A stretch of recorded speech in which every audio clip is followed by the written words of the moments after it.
বাংলাদেশের সর্বপ্রথম মন্ত্রী শুধু নাহিদ ভাই, যিনি স্বেচ্ছায় তার মন্ত্রিত্ব পদ থেকে পদত্যাগ করেছেন। এরকম মন্ত্রী আমি আমার জীবনে কখনো দেখি নাই। আমার জীবনে কেন, হয়তো আপনারাও আপনাদের জীবনে কেউ দেখেন নাই যে কোনো মন্ত্রী তার ক্ষমতা পদ থেকে স্বেচ্ছায় অব্যাহতি দিয়েছেন।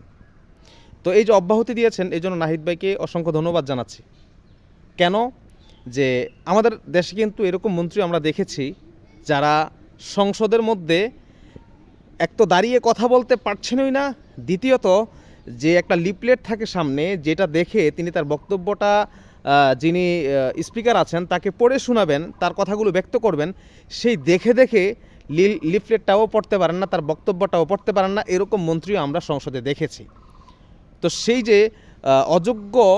মন্ত্রী যারা নিজের বক্তব্যটা কাগজে লিখে সেই বক্তব্যটাকে সাজিয়ে পড়তে পারেন না, অশুদ্ধ উচ্চারণ করেন, একটা শব্দ বারংবার উচ্চারণ করেন, এইরকম ক্ষমতা দখল করে থাকা বা চেয়ার দখল করে থাকা অযোগ্য মন্ত্রীদের চাইতে যোগ্যতা থাকা সত্ত্বেও নিজের চেয়ারকে ছেড়ে নিজেকে যেখানে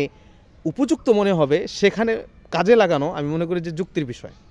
তো এই যে নাহিদ ভাই যে আজকে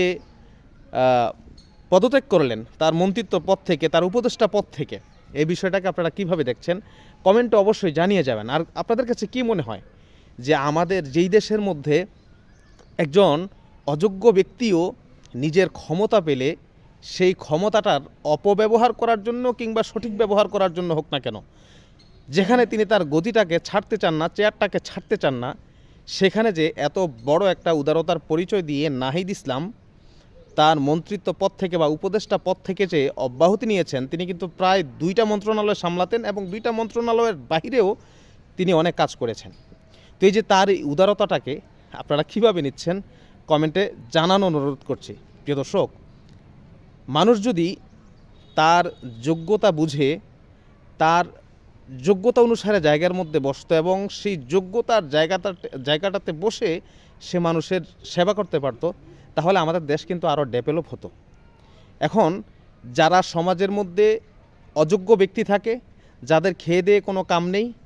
তারা এখন রাজনীতির অঙ্গনের মধ্যে আসার চেষ্টা করে এবং বড় বড় হুঙ্কার দিয়ে নেতা সেজে তারা একটা পদ দখল করে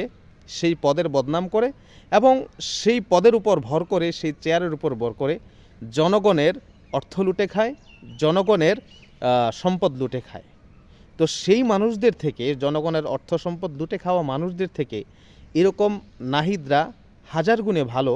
যারা নিজেরা স্বেচ্ছায় মন্ত্রিত্ব পদ ছেড়ে নিজের যেই যোগ্যতা মনে করছেন যে আমার এখানে বাহিরে থাকা দরকার বা আমি যেই দল গঠন করব সেই দলের সাথে থাকা দরকার, মন্ত্রিত্ব পদ যেটার মধ্যে সম্মান আছে, টাকা আছে, সব কিছু আছে, সেই পদ ছেড়ে যিনি এরকম একটা উদারতার পরিচয় দিয়েছেন কিংবা সাহসের পরিচয় দিয়েছেন কিংবা একটা মেসাল তৈরি করেছেন, সেই নাহিদের ব্যাপারে আপনাদের মন্তব্য জানতে চাই, কমেন্টে জানিয়ে যাবেন। ধন্যবাদ সবাইকে ভিডিওটি দেখার জন্য, শেয়ার করে ছড়িয়ে দেওয়ার অনুরোধ করছি।